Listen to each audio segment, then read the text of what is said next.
జాతీయవాద జర్నలిజానికి అసలైన వేదిక నేషనలిస్ట్ హబ్ ని సబ్స్క్రైబ్ చేసుకోండి. నోటిఫికేషన్స్ కోసం బెల్ ఐకాన్ పై క్లిక్ చేయండి.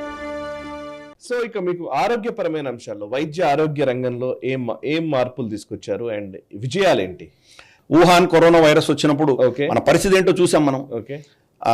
భారతదేశంలోనే మనం వ్యాక్సిన్ తయారు చేయాలని మోదీ గారు పట్టుబడడంతో మనం ఫస్ట్ సీరం ఇన్స్టిట్యూట్ ఏం చేసింది, అస్ట్రాజెనికాను తర్వాత ఆక్స్ఫర్డ్ యూనివర్సిటీ తయారు చేసినటువంటి ఫార్ములాని తీసుకొని ఇక్కడ మ్యానుఫ్యాక్చరింగ్ వాళ్ళు మనం మొదలు పెట్టాం.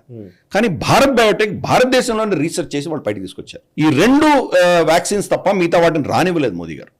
ఈ దేశానికి మోదీ గారు చేసిన గొప్ప సేవ ఏంటంటే ఫైజర్ మోడర్నాని ఈ దేశంలో అడుగు పెట్టనివ్వకుండా ఆపగలిగినటువంటి కార్యక్రమం మోదీ గారు చేశారు. అది పెద్ద అచీవ్మెంట్ కింద మనం భావించాలి. ఎందుకంటే ఈ రెండు వ్యాక్సిన్స్ తీసుకున్నటువంటి అమెరికా కావచ్చు, ఇతర వెస్ట్రన్ దేశాల్లో కావచ్చు, mRNA అన్నటువంటి దాంట్లో ఉన్నటువంటి ఒక కెమికల్, ఒక కాంపనెంట్ వల్ల అకారణంగా చనిపోతున్నారు మనుషులు. ఎలా చనిపోతున్నారో తెలియదు. జిమ్ మీద వాళ్ళు ట్రెడ్మిల్లో పడి చచ్చిపోతున్నారు, ఇంకేదో నడుస్తూ రోడ్డు మధ్యలో చనిపోతున్నారు, వాళ్ళకి బ్లడ్స్ క్లాట్ అయిపోతున్నాయి, చిన్న చిన్న వయసులో చనిపోతున్నారు. ఇప్పుడు ఏం తెలుస్తుందంటే వాళ్ళ యొక్క వ్యాక్సిన్స్కి ఎఫికసీ లేదు. ఎందుకు పనికిరాని నాసిరకం వ్యాక్సిన్స్ తయారు చేశారు.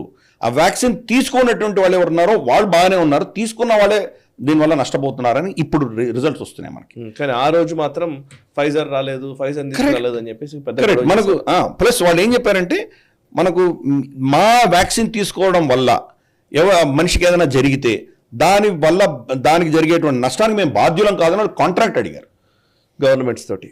మోదీ గారు ససేమిరా అన్నారు. కాబట్టి అది చాలా పెద్ద ఉపలబ్ధి. మనకు తెలుసు కరోనా వచ్చినప్పటికీ మన పరిస్థితి ఏంటో, మాస్కులు లేవు మన దగ్గర. ఏదో నర్సులు వాళ్ళు హాస్పిటల్లో వాడేవారేమో, కానీ దేశవ్యాప్తంగా లేవు. తర్వాత మనకు చూస్తే పీపీవీ కిట్లు లేవు, మనకు టెస్టింగ్ కిట్స్ లేవు. సంవత్సరం తిరగకుండానే మొత్తం ప్రపంచానికి ఎక్స్పోర్ట్ చేయగలిగిన స్థితికి మనం తీసుకొచ్చాం.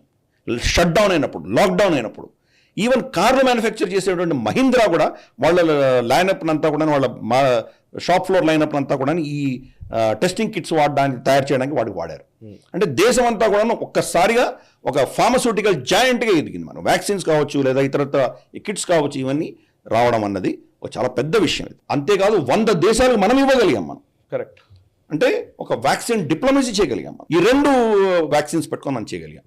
ఇది మోదీ గారు ఈ ఆరోగ్యం పరంగా చేసినటువంటి చాలా గొప్ప విషయం. అలాగే మనకు ఆయుష్మాన్ భారత్ పెట్టడం వల్ల చాలా మందికి కష్టంలో ఉన్నటువంటి వాళ్ళు, చాలా రోగాలతో అనుభవిస్తున్నటువంటి, తక్కువ జీతం ఉండి తక్కువ ఆదాయం ఉన్నటువంటి కుటుంబాలన్నీ కూడా ఈరోజు ఆదుకోబడుతున్నాయి. వాళ్ళు వెళ్ళి సురక్షితంగా వాళ్ళ పెద్ద పెద్ద హాస్పిటల్స్లో చికిత్స చేసుకోగలుగుతున్నారు. వాళ్ళు మళ్ళీ ఆరోగ్యంతో మళ్ళీ వెనక్కి రాగలుగుతున్నారు.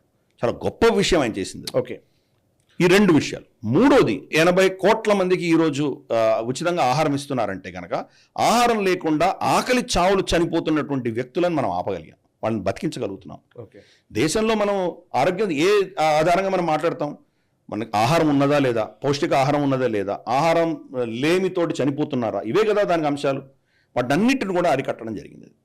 అందుకని ఒక 2 సంవత్సరాల్లో ఎక్స్ట్రీమ్ పావర్టీ భారతదేశం నుంచి ఆమూలాగ్రంగా పెకలించడం జరిగింది. కరోనా సమయంలో కూడా మనకు ఎక్స్ట్రీమ్ పావర్టీ లేదు అని మన అంచనాలు చెప్తున్నాయి. అందుకని మోదీ గారి యొక్క ఈ 10 ఏళ్ల పాలనలో దేశం యొక్క ఆరోగ్య పరిస్థితి గణనీయంగా పెరిగింది అనుకోవడంలో ఎటువంటి అనుమానం ఉండకూడదు.